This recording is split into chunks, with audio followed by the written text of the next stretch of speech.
Today we are doing a deep dive into the series called The Market Nobody Regulates by the Sewer Team.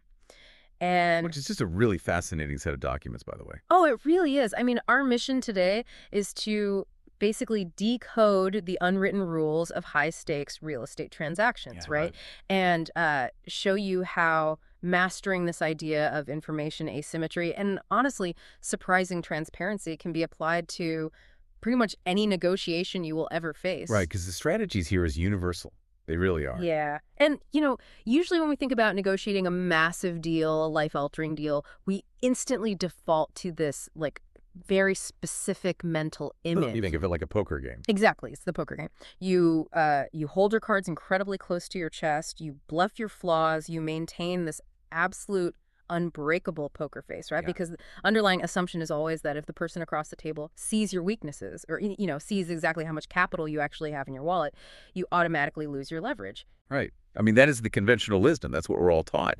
But the data we are looking at today completely refutes that instinct. It totally flips it on its head. It does. Mhm. Because the overarching theme of these sources is that true sophistication in a market, it isn't about exclusivity, and it certainly isn't about finding some dark corner to hide your information in. Right. It's really about understanding the mechanics of the game you're actually playing. The most sophisticated players, they actively move toward radical transparency, not away from it. Okay, so let's unpack this. Because, I mean, if I am selling something, whether it's a house or like a used car or even my own skills in a job interview, my fundamental just biological instinct is to hide the flaws. Sure, of course it is. Like if I'm selling a house and the basement gets, a little damp in the spring, I'm putting a nice big distracting rug right over that spot. Naturally. You want to present the best possible version of the asset. Right, but these sources show that sellers who really understand the unwritten rules of the market, they do the exact opposite. Like they proactively expose their own flaws. They do, and Yeah. honestly, the mechanism behind it is brilliant. So sellers who operate at this high level of sophistication, they will actually commission an independent pre-listing inspection of their property before it ever even goes on the market. Before it goes in the market. Exactly. Yeah. They hire a professional to come in, basically tear the house apart conceptually, and uncover what is objectively true about the structure. Wow. And then they repair the things that critically need repairing. They meticulously document what remains untouched. And this is the crazy part. They literally hand that massive, unedited diagnostic report to every single buyer who walks through the front door. Which is wild because if you're walking into an open house, there's no regulation that requires the seller to do this. No, not at all. There is no law forcing them to hand you a localized encyclopedia of everything that is wrong with their property. They're making a totally voluntary choice. Yep. But I have to push back here a little bit because, wait, aren't sellers terrified of scaring you away? You would think so, yeah. Because, like, if I walk into a house and the seller hands me a packet saying, hey, the HVAC system is on its last legs and the roof has, like, maybe 3 years left, Mhm. I'm turning right around. It feels like putting your car's check engine diagnostic report right on the windshield before you try to sell it. That's a great analogy, the check engine light. Uh-huh. But you were assuming this is an act of generosity or like honesty for the buyer's sake. Right, isn't it? No, not at all. It is pure calculated asset protection for the seller. Oh, really? How so? Well, to understand why, you really have to look at the mechanics of time in a legal transaction. So a physical defect that is discovered before you list the property, it's simply a repair estimate. It's a known quantity, right? It's a data point that you can factor into your asking price, and it essentially becomes a negotiating tool.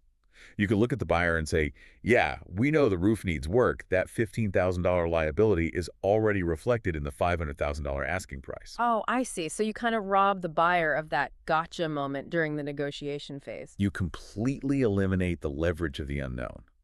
Because think about that exact same defect if it's discovered by the buyer's inspector after you are already under contract. Oh, then it's a huge problem. Right. Suddenly the buyer has all the power. Yeah. They can demand a massive price reduction, or they can just walk away entirely. Yeah, they have you cornered. Exactly.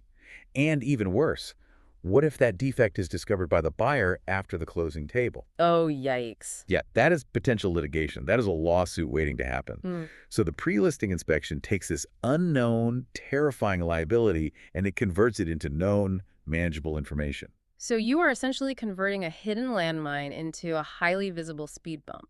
Oh, I like that. A speed bump. Yeah, like everyone sees it, everyone slows down for it, but nobody blows up. Exactly. And for you, as the listener, whether you are selling a house or maybe you're pitching a startup to venture capitalists, front loading the bad news like this completely changes the psychological dynamic in the room. Hmm. You build the counterparty's confidence based on actual evidence rather than just blind hope. Right. It totally neutralizes the buyer's imagination. Their imagination. Yeah, because when human beings feel like you are hiding something, Hmm. our brains automatically fill in the gaps with the absolute worst case scenario. Oh, for sure. A water stain on the ceiling becomes a collapsed roof in our minds. Exactly.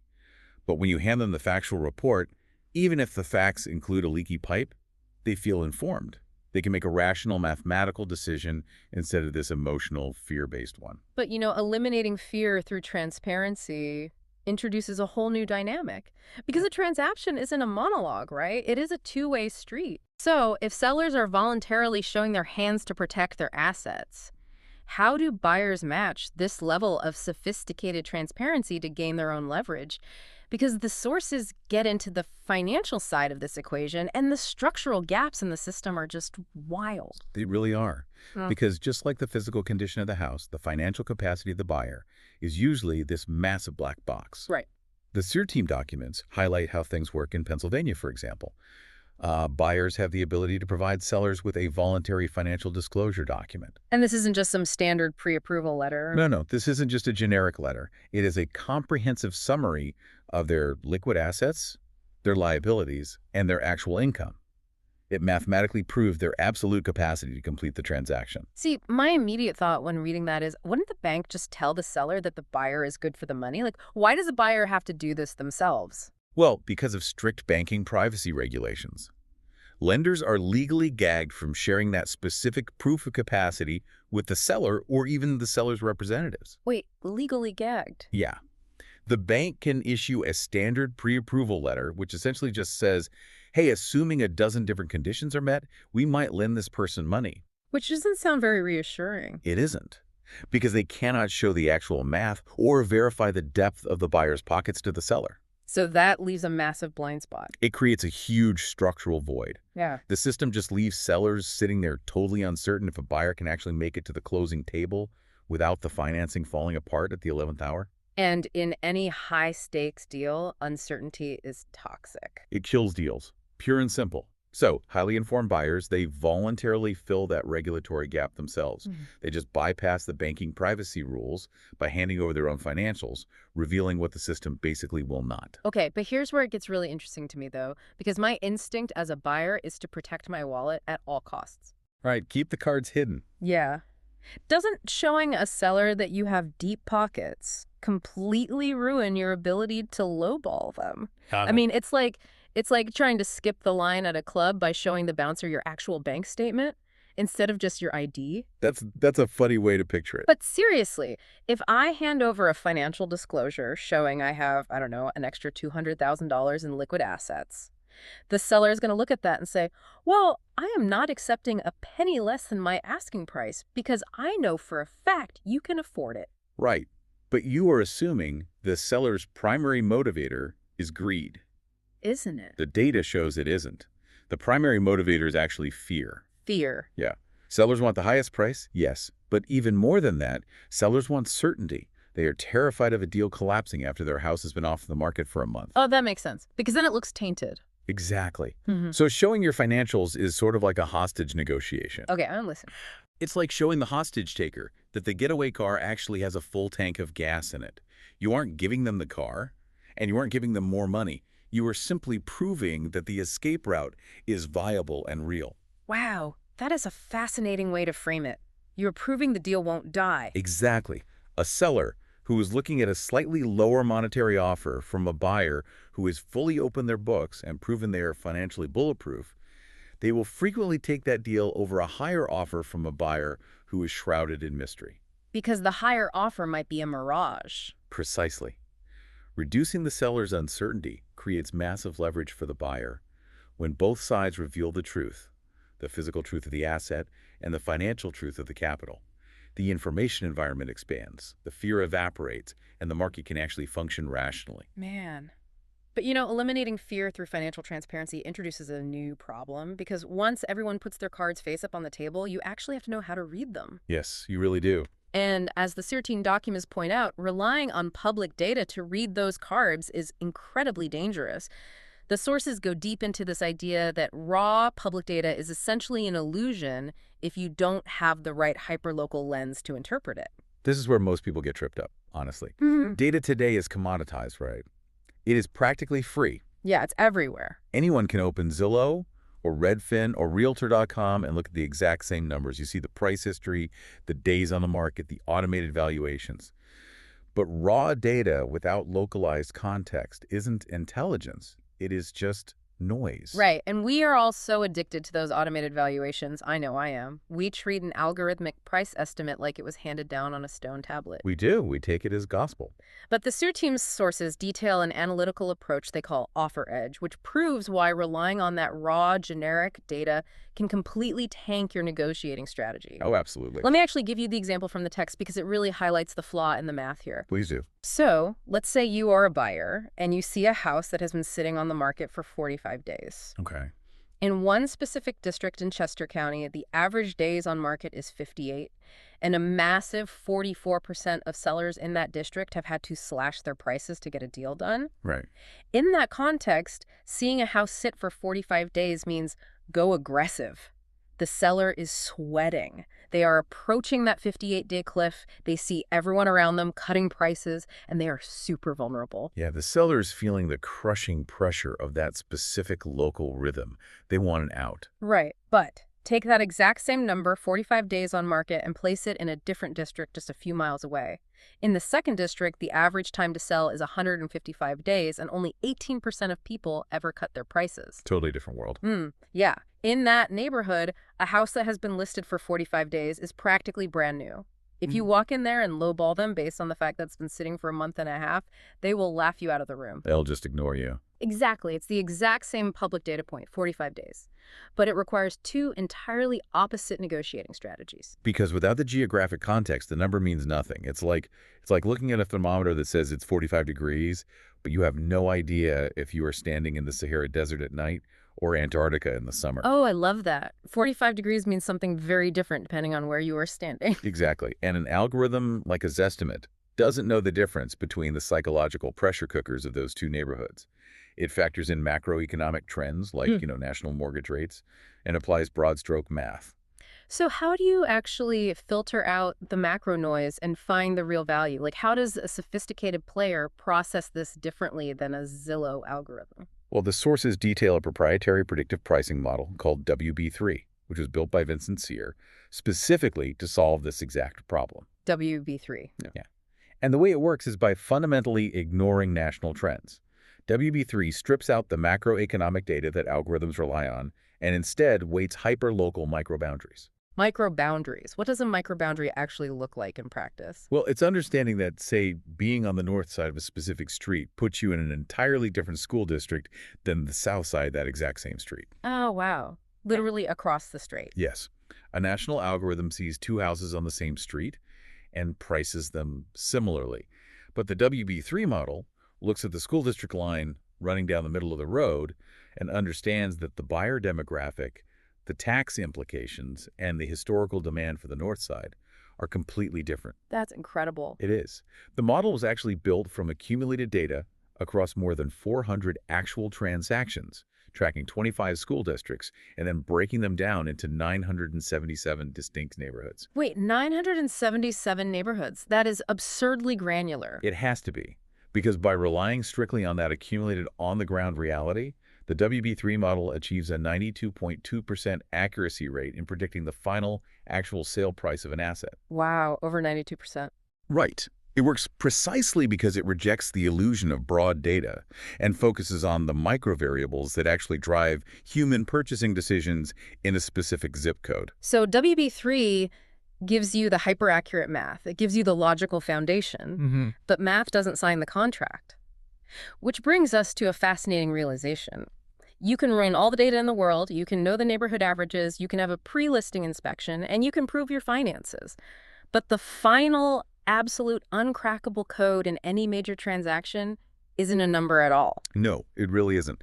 The final variable is the complex, highly irrational human being sitting across the table from you. The unalgorithmable human element. Exactly. Because artificial intelligence can analyze days on market and microboundaries all day long, but it cannot analyze human motivation. And the sources outline these starkly different profiles of sellers and how their internal emotional lives completely dictate the parameters of the negotiation. Yeah. If you don't understand who you are negotiating with, the math doesn't even matter. Right, let's look at how a sophisticated buyer weaponizes this knowledge.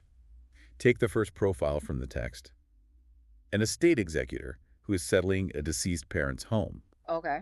If you are a buyer and your algorithm tells you the house is worth $400,000, your instinct is just to offer the money. But an estate executor's primary driving motivation is usually speed and simplicity. Because they just want to be done with it. Right. They are often managing the estate from out of state. They're dealing with grieving family members. It's highly emotional, and they just want the process to be over. So how do you use that to your advantage in a negotiation? You structure your offer to solve their specific emotional problem. Offering $415,000 with a 60-day closing window and a bunch of inspection contingencies might actually lose. Lose to a lower offer. Yeah, it might lose to a $400,000 offer that promises a 14-day close with zero contingencies. For the executor, speed and simplicity are the actual currency, not just the gross dollar amount. Wow, that makes total sense. Contrast that with another profile from the sources. A divorcing couple. Oh, that's a tough one. Yeah. The text specifically mentions Jane Sears' RCSD certification, which stands for Real Estate Collaboration Specialist in Divorce. And that implies an entirely different universe of legal and emotional motivation. A completely different universe. When you are negotiating against a divorcing couple, you aren't just negotiating with two sellers. Oh, what else is there? Well, you are negotiating with court-ordered timelines. You have competing financial interests between spouses who, frankly, may hate each other, and you often have frozen assets. Oh, man, what a mess. It is. And an RCSD specialist understands that these sellers need closure, but they are entangled in a rigid legal system. A buyer who understands this knows that the sellers cannot afford a deal to fall through because going back to market might actually violate a judge's timeline for liquidating the marital asset. So in that case, certainty becomes their absolute highest priority, even more than price. Exactly. And this is where the financial transparency we talked about earlier, handing over your bulletproof financial disclosures, is a massive weapon. Right. You provide the divorcing couple and their lawyers the absolute certainty that your offer will close. That's brilliant. What about the corporate relocator? The sources mention them as another distinct profile. Right. So a corporate relocator is basically governed by the calendar. Okay. They have a strict, non-negotiable deadline to be at a new job in a new city by, say, the first of the month. Their company might even be covering some of their costs, which alters their sensitivity to price, but their sensitivity to time is absolute. They have to be out. Yes. So again, if you know this, you tailor the closing date to perfectly align with their relocation schedule, making your offer the path of least resistance. And then there is my personal favorite profile from the text. Oh, which one? It's the seller who has been sitting on a hugely overpriced listing for 90 long days. The market has clearly rejected their price. And after 3 months of sitting empty, they finally dropped the price by $5,000. Yep. That is the classic signal of a seller in deep, deep denial. Because an algorithm just sees a data point, right? Yeah. It registers a $5,000 price cut and recalculates the trajectory. But what does a sophisticated human see when they look at that? Well, a sophisticated human sees a seller who is emotionally unable to let go of their perceived value of the asset. They're stuck on a number. Exactly. Yeah. They're stubbornly clinging to a number they just made up in their head. The intelligence you gather from that tiny price drop is knowing that this seller will fight you tooth and nail for every single dollar. So you can't reason with them. No, they are not rational. You cannot approach them with logic or market comps because they've already rejected the market's feedback. You have to negotiate with their ego. How do you do that? Perhaps by giving them concessions on terms like offering a free leaseback period while holding firm on the price, basically allowing them to feel like they won the negotiation. Letting them save face. Exactly. So what does this all mean for you, listening to this? We usually treat real estate, or honestly any big financial transaction, as this rigid, logical mass equation. Hmm, We think whoever has the most money just wins. But really, it's a high-stakes psychology test. it really is. The ultimate edge in these unregulated markets isn't having the most aggressive bluff, it is having radical empathy combined with hyperlocal data. Yes, and empathy is often misunderstood as just being polite or nice. But in a negotiation, empathy is the ultimate intelligence gathering tool. Right. Whether you are buying a home or negotiating a starting salary at a new company or haggling over a supply chain contract, your ability to identify the counterparty's hidden timeline, their structural constraints, and their emotional state, that is the most valuable data you can possibly collect. Because AI can't do that. Right. Artificial intelligence can give you the baseline numbers, but reading those human signals, understanding exactly why the person across the table needs to make a deal, is what allows you to structure terms that turn a fair deal into a truly great one. Okay, let's bring all of this together. The journey we've taken today completely changes the paradigm of how we are taught to operate in competitive environments. It really does. We started with the assumption that sophistication means hiding your cards and maintaining a poker face. But the sources from the SIR team show that true sophistication is actually about aggressive, strategic transparency. Hmm. It is the seller voluntarily commissioning a pre-listing inspection to own their physical flaws up front, thereby neutralizing the buyer's imagination and preventing future liability. Right. And it is the buyer voluntarily handing over their private financial disclosures to bypass banking privacy laws, eliminating the seller's fear, and gaining leverage through absolute certainty. Exactly. It is about rejecting the noise of generic algorithm-driven data like Zillow Hmm. in favor of hyperlocal tools like WB3 that understand the micro-boundaries of a neighborhood. Yeah. And ultimately, it is about recognizing that beneath all the legal contracts, the physical inspections, and the mathematical models, you are always, always negotiating with human motivation. Which leaves us with a really fascinating application for you to consider. Yeah. Yeah. We've spent this entire deep dive looking at how the most sophisticated players in cutthroat, high-stakes real estate markets voluntarily disclose their physical flaws and their private finances to gain the ultimate leverage. Right. So think about this. What would happen if you applied this exact pre-listing inspection strategy to your own professional life? Oh, wow. Taking the real estate strategy and applying it to a career. Exactly. Imagine walking into your next crucial job interview or a high-stakes annual performance review with your boss. And before the hiring manager can even ask you the standard predictable question of, what are your biggest weaknesses? You proactively hand them a documented evidence-based list of your biggest professional flaws. Just putting it all out there. Right. You lay out exactly where your skills fall short. And right next to those flaws, you provide the exact framework of how you are currently mitigating every single one of them. That is a bold move. It is. But by exposing your own flaws before they can be discovered, would you build an unbreakable, bulletproof level of trust? Or would it cost you the negotiation? Something to mull over.